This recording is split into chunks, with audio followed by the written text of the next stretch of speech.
ऐसी मजेदार वीडियो देखने के लिए चैनल को सब्सक्राइब करें। भाभी भाभी, ओ भाभी, कहाँ हो? जल्दी से आओ। अरे देखो ये मुझसे क्या हो गया है। अपनी ननद टीना की आवाज सुनते ही शिवांगी गैस को कम करती है और टीना के पास पहुंच जाती है। टीना के पास पहुंचने के बाद टीना उसे प्रेम से जला हुआ कपड़ा दिखाती है और उससे कहती है, अरे भाभी देखो ना, मुझसे भैया की शर्ट जल गई, अब मैं क्या करूं? अरे कोई बात नहीं है टीना, मैं दूसरी शर्ट को इस्त्री कर देती हूँ। जाओ तुम अपने कॉलेज के लिए तैयार हो जाओ। शिवांगी ध्रुव की शर्ट प्रेस करने लगती है। कुछ देर बाद करुणा जोर जोर से आवाज लगाने लगती है, भाभी, ओ भाभी, कहाँ हो आप? शिवांगी जल्दी से ध्रुव की शर्ट पर प्रेस करने के बाद करुणा के पास आती है। अरे भाभी, मुझे मेरी रेड वाली ड्रेस मिल नहीं रही है, जरा मुझे ढूंढ कर दे दो, आज मुझे पार्टी में जाना है। और उसे ड्रेस निकाल कर दे देती है। तभी उसे उसकी तीसरी ननद जानवी की आवाज आती है, भाभी, अरे भाभी जल्दी से आओ। अरे भाभी देखो ना, मैं ये टॉप पहनने वाली थी लेकिन अचानक से इसका बटन टूट गया, जरा मेरे टॉप का बटन लगा दो, मुझे ऑफिस के लिए देर हो रही है। शिवांगी तुरंत जानवी के टॉप का बटन लगा देती है, जिसके बाद वो रसोई में खाना बनाने के लिए पहुंच जाती है। कुछ ही देर में सभी लोग खाने की टेबल पर नजर आते हैं। तभी शिवांगी अपनी तीनों ननद और अपने पति ध्रुव के आगे नाश्ता लगाते हुए कहती है, जानवी ये लो तुम्हारी नूडल्स, करुणा ये रही तुम्हारी मॉर्निंग डाइट, और टीना ये लो तुम्हारी स्वीट पोटैटो विद जूस, और ये आपके लिए ध्रुव जी, सब लोग अपना नाश्ता एंजॉय करो। सभी अपने आगे अपनी मनपसंद का नाश्ता देखकर बहुत खुश होते हैं, जिसके बाद वो सभी शिवांगी की तारीफ करने लगते हैं। अरे वाह भाभी, आप तो कमाल हो, आपने हम सब की पसंद का नाश्ता बनाया है। हाँ हाँ, और साथ ही खाना खाने में स्वाद भी है।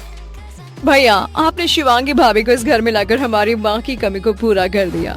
सभी अपना अपना नाश्ता करके घर से निकल जाते हैं, जिसके बाद शिवांगी घर के बाकी के कामों में लग जाती है। देखते ही देखते सुबह से शाम हो जाती है और रात होते ही शिवांगी डिनर बना लेती है और सभी के आने का इंतजार करती है। अरे आज तो काफी देर हो गई, अभी तक कोई भी नहीं आया, एक बार ध्रुव जी को कॉल कर लेती हूँ। जैसे ही शिवांगी ध्रुव को कॉल करने वाली होती है, अचानक से दरवाजे पर किसी के खटखटाने की आवाज आती है। लगता है सब लोग वापस आ गए हैं। जैसे ही शिवांगी दरवाजा खोलती है, उसके तीनों नंद और पति के साथ एक औरत होती है। शिवांगी कुछ कहती इससे पहले ध्रुव शिवांगी को बताता है, शिवांगी ये हमारी बुआ कल्याणी देवी है, इनसे मिलो। ये सुनने के बाद शिवांगी तुरंत ध्रुव की बुआ के पैर छूती है और उन्हें अंदर बुला लेती है, जिसके बाद सभी लोग डिनर टेबल पर बैठकर खाना खाने लगते हैं। तभी कल्याणी कहती है, अरे वाह बहू, तुमने तो बहुत कुछ बना रखा है और दिखने में स्वादिष्ट भी लग रहा है। अरे बुआ जी, खाना तो टेस्टी होगा ही, क्योंकि हमारी भाभी शिवांगी ने जो बनाया है। हाँ हाँ, भाभी खाना पूरे दिल से बनाती हैं और उनके हाथों की जितनी तारीफ करूं उतना कम। खाने के साथ साथ घर के बाकी कामों में भी हमारी भाभी एकदम परफेक्ट है। शिवांगी की इतनी सारी तारीफ सुनकर कल्याणी थोड़ा अजीब सा मुंह बना लेती है, जिसके बाद वो चुपचाप खाना खाने लगती है। खाना खाने के बाद सभी अपने अपने कमरों में जाकर सो जाते हैं और शिवांगी भी आराम करने के लिए चली जाती है। देखते ही देखते कल्याणी को उनके साथ रहते हुए कुछ दिन बीत जाते हैं, जिसके बाद वो एक एक करके शिवांगी की नंद को भड़काना शुरू कर देते हैं। अरे बेटा, क्या कर रही हो? कुछ नहीं, तैयार हो रही हूँ ऑफिस जाने के लिए। ओहो, अच्छा कोई नहीं बेटी, तैयार हो जाओ, फिर एक दिन तुम ऐसे ही तैयार होकर इस घर से विदा भी हो जाओगी। ये आप क्या कह रही हो बुआ जी? सही तो कह रही हूँ, तेरी भाभी तो तुझे शादी करके इस घर से निकालने की कोशिश कर रही है और तुझे इस बात का पता भी नहीं है। खैर मैंने तुझे बता दिया, बाकी तेरी मर्जी।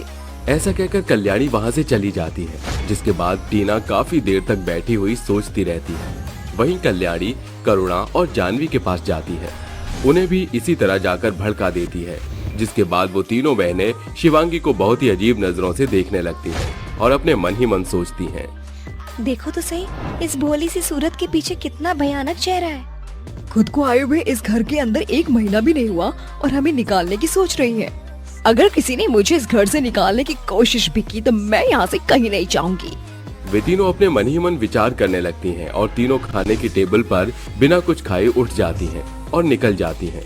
उनका ये बर्ताव शिवांगी को समझ नहीं आता, जिसके बाद वो अपने पति ध्रुव से कहती है, अरे ध्रुव जी, आज इन तीनों को क्या हो गया? बिना नाश्ता किए ही उठ गई। लगता है तीनों को आज बाहर ही कुछ खाना होगा। खैर छोड़ो, तुम उन तीनों की चिंता मत करो। ऐसा कहकर ध्रुव जॉब के लिए निकल जाता है। धीरे धीरे कल्याणी उन तीनों बहनों को भड़काने लगती है, जिसकी वजह से वो तीनों बहन शिवांगी को हर काम के बीच में खरी खोटी सुनाने लगती हैं। अरे भाभी, कितनी बार कहा है मेरे कपड़ों को हाथ मत लगाया करो। तुम्हारे हाथ लगाते ही मेरे कपड़े गायब हो जाते हैं। इस घर में कोई चीज मिल ही नहीं सकती। कल ही मैंने नया हेडफोन खरीदा था, अब वो मुझे कहीं नहीं मिल रहा। अरे ये क्या, मेरे पास तो काफी अच्छे अच्छे इयररिंग्स थे। भाभी, मेरे कपड़े नहीं मिल रहे, बताओ कहाँ है? कल मैंने नया हेडफोन मंगाया था और आज वो भी गायब है। आखिर मेरा हेडफोन कहाँ गायब कर दिया तुमने? मेरे पास को हर काम के बीच में खरी खोटी सुनाने लगती हैं। अरे भाभी, कितनी बार कहा है मेरे कपड़ों को हाथ मत लगाया करो। तुम्हारे हाथ लगाते ही मेरे कपड़े गायब हो जाते हैं। इस घर में कोई चीज मिल ही नहीं सकती। कल ही मैंने नया हेडफोन खरीदा था, अब वो मुझे कहीं नहीं मिल रहा। अरे ये क्या, मेरे पास तो काफी अच्छे अच्छे इयररिंग्स थे, लेकिन यहाँ पर तो एक भी नहीं है। तभी वो तीनों अपने अपने कमरों में से निकलती हैं और शिवांगी के पास पहुंच जाती हैं, जिसके बाद वो तीनों बहनें उससे कहती हैं, भाभी, मेरे कपड़े नहीं मिल रहे, बताओ कहाँ है? कल मैंने नया हेडफोन मंगाया था और आज वो भी गायब है। आखिर मेरा हेडफोन कहाँ गायब कर दिया तुमने? मेरे पास इतने सारे इयररिंग थे, अब मेरे कमरे में एक भी नहीं है। बताओ मेरे इयररिंग्स कहाँ हैं? आप तीनों अपने कमरे में ढूंढो, कमरे में ही होगा। भला मैं आप तीनों की चीजों का लेकर क्या करूँगी? तभी वहाँ पर कल्याणी आ जाती है और शिवांगी से कहने लगती है, अरे बहू, कोई चीज अच्छी लगती है तो उसे मांग लेना चाहिए। चोरी करना अच्छी बात थोड़ी ना होती है। कल्याणी की बात सुनकर शिवांगी की आंखों में आंसू भर आते हैं और वो सबसे कहती है, आप सब लोग मुझे गलत समझ रहे हो। मैंने कोई चोरी नहीं की। भला मैं ये सब चुरा कर क्या करूँगी? वही जो औरतें करती हैं। तभी वहाँ पर ध्रुव आता है और सबसे कहता है, ये सब इस घर में क्या चल रहा है? मुझे तो कुछ समझ नहीं आ रहा। आखिर तुम लोग क्या बात कर रहे हो? ध्रुव के आते ही सब लोग चुप हो जाते हैं और वो तीनों बहनें बहुत ही घमंड के साथ अपना बैग उठाती हैं और वहाँ से अपने अपने काम के लिए निकल जाती हैं। वहीं कल्याणी भी अपने कमरे में वो पूछता है, ये सब क्या चल रहा है शिवांगी?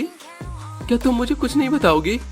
शिवांगी ध्रुव को सब कुछ बता देती है, जिसे सुनने के बाद ध्रुव शिवांगी से कहता है, इस घर में रोज नया कुछ न कुछ होता जा रहा है, अब मुझे ही कुछ करना होगा। धीरे धीरे 1-2 दिन बीत और तीनों बहनें शिवांगी से टेढ़ा मुंह बनाकर रखती हैं। ये सब देखकर कल्याणी बहुत खुश होती है। तभी अचानक से एक दिन ध्रुव सबको बुलाकर कहता है, मेरी प्यारी बहनों और बुआ जी, मैं आप सबको एक खुशखबरी देना चाहता हूँ। कुछ दिनों के लिए मैं शिवांगी को मनाली घुमाने के लिए लेकर जा रहा हूँ। आज से घर की सारी जिम्मेदारियां आप चारों की। इतना कहकर ध्रुव सामान उठाता है और शिवांगी को लेकर मनाली निकल जाता है। शिवांगी के जाने के बाद तीनों बहनें मिलकर अपने सारे काम कल्याणी से करवाने लगती हैं। कल्याणी इतना सारा काम करके बहुत बुरी तरह थक जाती है, जिसके बाद कल्याणी कुछ ही दिनों में अपने घर के लिए रवाना हो जाती है। जैसे ही ध्रुव और शिवांगी घर वापस लौटते हैं, वो तीनों बहनें शिवांगी को देखकर उसे गले से लगा लेती हैं और उससे कहती हैं, अरे वाह, आप आ गए। आपका इंतजार था हमारी प्यारी भाभी जी। अरे भाभी, हमें माफ कर दो, हमसे गलती हो गई थी, लेकिन सही समय पर भैया ने हमें हमारी गलती का एहसास कराया और बुआ की चालाकी के बारे में बताया। अरे तुम तीनों ऐसा क्यों कहती हो? कोई बात नहीं, जो हुआ उसे भूल जाओ, सब कुछ ठीक है। ध्रुव जाने से पहले अपनी तीनों बहनों को कल्याणी की हकीकत उनके सामने लाकर उन्हें दिखा देता है, जिसके बाद वो जानवी को लेकर मनाली निकल जाता है। वहीं दूसरी तरफ वो तीनों बहनें मिलकर कल्याणी को परेशान करके उसे घर से भगा देती